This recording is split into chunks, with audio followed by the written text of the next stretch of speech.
Welcome back, Royal Sussex Squad. If you're here, that means you're ready for some unfiltered truth about the Duke and Duchess of Sussex. Straight, no chaser. We are here to uplift, support, and celebrate Meghan and Harry while calling out the nonsense spread by their haters. This is the place for positivity, empowerment, and facts, not fiction. Now, before we dive into today's exciting topic, make sure you smash that like button, subscribe, and turn on notifications so you never miss a video. And if you want to go the extra mile in supporting this channel, hit that super thanks button to help keep the Royal Sussex Squad thriving. Let's spread the love and drown out the negativity. Meghan, the Duchess of Sussex, is back in the podcasting game with a brand new project, Confessions of a Female Founder. That's right. Set to launch on April 8th, this 8-part series is Meghan's first podcast since the groundbreaking Archetypes, and this time she's doing it her way, partnering with Lemonada Media. Now let's talk about why this is a big deal. After her deal with Spotify ended, thanks to their complete mismanagement and the shameful public comments from one of their executives, Meghan is proving once again that she is a force to be reckoned with. While others try to discredit her, she is out here creating meaningful, empowering content for women by women. So, what's this podcast all about? Confessions of a Female Founder will feature candid, unfiltered conversations with female entrepreneurs and leaders who have navigated the highs and lows of building their businesses. Meghan herself will share insights from her journey, especially as she launches her own lifestyle brand, As Ever. Meghan has always been passionate about women's empowerment, and this podcast is going to deliver exactly what the world needs: real conversations about success, struggle, and resilience. This isn't going to be another generic business podcast. It's going to be honest, personal, and full of inspiration. We all know that every time Meghan steps into the spotlight, the usual haters come crawling out of the woodwork. They tried to write her off when Spotify failed her, not the other way around. They've made it their mission to tear her down at every turn, but guess what? Meghan is still winning. While the trolls and bitter so-called royal experts waste their time throwing stones, Meghan is out here building, creating, inspiring. And let's be real. If another royal had launched a podcast like this, the media would be singing their praises, but because it's Meghan, they scramble to twist the narrative. It's tired, it's predictable, and it's not working. The truth is, she is thriving, and the world is paying attention. Let's not forget, this podcast isn't the only thing Meghan has in the works. Her brand, As Ever, is set to launch soon, and with love, Meghan has already taken Netflix by storm. She's back on Instagram, and the response has been overwhelmingly positive.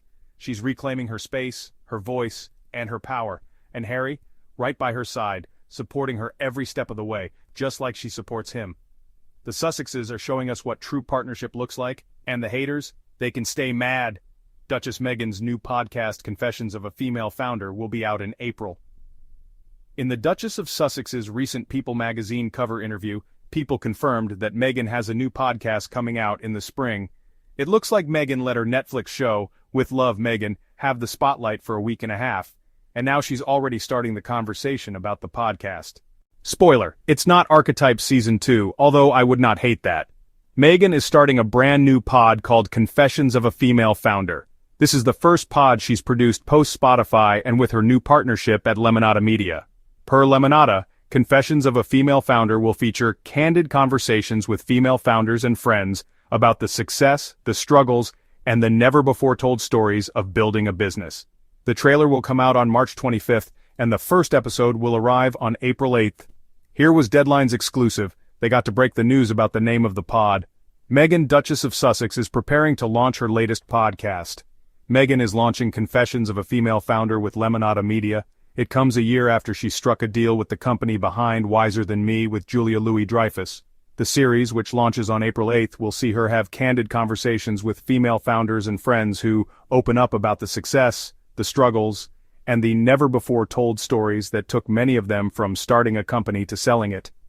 Per the logline, the series allows audiences to be a fly on the wall and hear the unfiltered stories behind the successes of notable female founders, while also sneaking a peek behind the curtain of Meghan's own entrepreneurial journey, launching As Ever.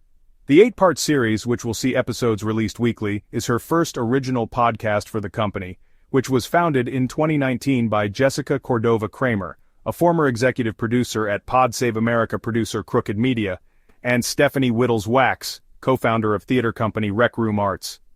I'm so proud of what we're creating, and the candid conversations that I'm able to have with other female founders as we unpack the twists and turns of building a business," said Meghan. "Through my friendships and relationships, we're able to dive into the type of insights that everyone wants to know as they're building a business, and that I'm able to tap into as I'm building my own business with as ever."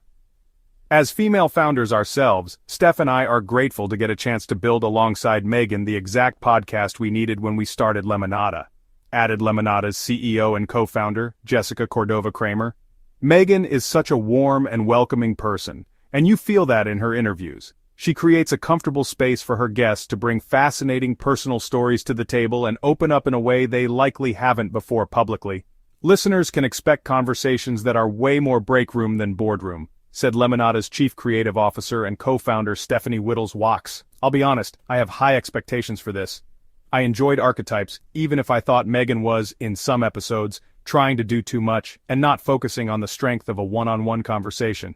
But it was also clear that Meghan grew more confident the further along she went, and I always thought that if she did another season of Archetypes, she would hit a certain stride." Post-Archetypes, the Sussex's Spotify deal blew up spectacularly, with Spotify executive Bill Simmons insulting them publicly, and several Spotify insiders spreading all kinds of negative tea about them to various publications.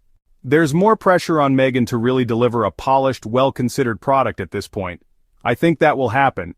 I appreciate the fact that there are no loose lips at Lemonada, and that Meghan has seemingly completed this pod under the radar. When there were no new interviews or TV appearances from the Duchess of Sussex last week or over the weekend, I was just like, sigh, I guess she's not going to promote with love Meghan with any kind of traditional media.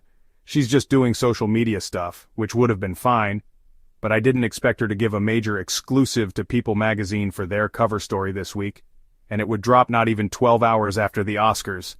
I know this is because she rescheduled WLM to drop today, but I really hope the Sussex's new communications officer helps with this kind of thing. Scheduling and organizing when these rare interviews come out, navigating trademark issues with American Riviera Orchard. There are tons of twists and turns, even with the name. I was figuring it out in real time. I appreciate everyone who gave me the grace to make mistakes and figure it out, and also to be forgiving with myself through that. It's a learning curve. The Sussex surname, it's our shared name as a family, and I guess I hadn't recognized how meaningful that would be to me until we had children. I love that that is something that Archie, Lily H. and I all have together. It means a lot to me. The Sussex name, she adds, is part of our love story. Working motherhood. When your children get to a certain age, when you're not just playing in the sandbox with them but almost playing in your own sandbox again, it's super joyful. As a woman, a mom and a wife, to be able to find yourself again, in a way that was always present but that you maybe couldn't put as much attention on as you now can when your kids are a little bit older, is a wonderful feeling. Why she shut down the TIG in 2017? Well, I loved the TIG, but I certainly love my husband more. So that was a choice I made at the time, and I wouldn't change that for a second. My husband met me when I had the TIG, and I see this spark in his eye when he sees me doing the thing that I was doing when he first met me. It's almost like a honeymoon period again, because it's exactly how it was in the beginning when he'd watch me scribbling away, writing newsletters, fine-tuning edits, and just really being in the details of it. I think he loves watching as much as I love doing that creative process. It's just been fun. This is who I've always been. WLM isn't comparable to Suits. I was never really in front of the camera like this, she says. Reflecting on the legal drama, which became one of Netflix's most streamed shows in 2023, she adds, "It's a time capsule for me. I still have the pencil skirt from the first episode. That's the one thing I kept." She remains close to co-stars like Abigail Spencer, and is excited to see the upcoming Suits LA on Peacock. I love that it gets a new breath of fresh air. As ever, and a new podcast, with love, Meghan also highlights her own product line, which will be available on asever.com. Meghan has hinted that her signature jam will be among the offerings, set to launch this spring. Also launching this spring, her new podcast with Lemonada Media. She's back on Instagram too, for the first time in years. When I was last on social media, Boomerang was the thing. Instagram stories didn't even exist. So it's been a minute. She doesn't identify as an influencer or a trad wife. I see myself as an entrepreneur and a female founder, and if the brand ends up influential, then that's great. She also doesn't consider herself a trad wife. I like being able to do a hybrid, she says. Chinese food delivery is a favorite. But even when I get takeout, I will try to plate it beautifully, says Meghan. She encourages others to strive for balance, not perfection, despite her show's beautiful imagery. The series is about doing what you can do, and doing it with love.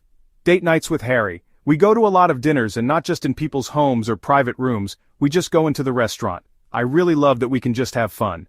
Why she filmed at someone else's home? I wanted to protect that safe haven. We're a close-knit family, and I love those moments. Putting Lily down for a nap, having lunch together, having sacred time together at the end of the day. Our kitchen is where Mama just cooks for the family, and with a crew of 80-plus people, that's a lot of people to have in your house. Making breakfast for her family. I'm up before my kids are, so I'm normally up at 6:30, and then I get them up and dressed for the day, and we go downstairs. I love making breakfast for my family. My husband and Archie both love fried eggs. There's a lot of bacon around here. And then sometimes you don't have time for all that, and you just put a frozen waffle in the toaster and call it a day, and there's no shame in that either. Having a daughter. Being able to have my own little girl, as I've spent so much of my life championing the rights of girls and women, and to be able to see this as a multi-generational story. Archie is of course included in that, my husband is of course included in that. But I love the heritage feeling of it, and knowing this is something that I can create in front of my daughter and teach her what it's like to be a working mom. This is something that hopefully can be part of her legacy too. She and Harry have day dates too. Day dates are where they share a quiet lunch together. In true parent fashion, the evenings include nightcap recaps, unwinding with a drink as they chat about their day and make lunchboxes. I think all parents in this phase with kids the same age know it's rinse and repeat, she says. If there's time, they'll catch up on TV together. We love Shrinking, we just finished Black Doves, and we're excited for the new season of The White Lotus. So Squad, what do you think? Are you excited for Meghan's new podcast? Because we sure are. Let's flood the comments with positivity and support for our Duchess. Let's make sure we uplift Meghan and drown out the noise from the usual bitter naysayers. And while you're at it, don't forget to subscribe, hit that notification bell, and show your support with a super thanks. Your contributions help keep this channel going and ensure that we can continue spreading the truth about Harry and Meghan. Until next time, Squad, stay royal, stay real, and keep supporting our faves. See you soon.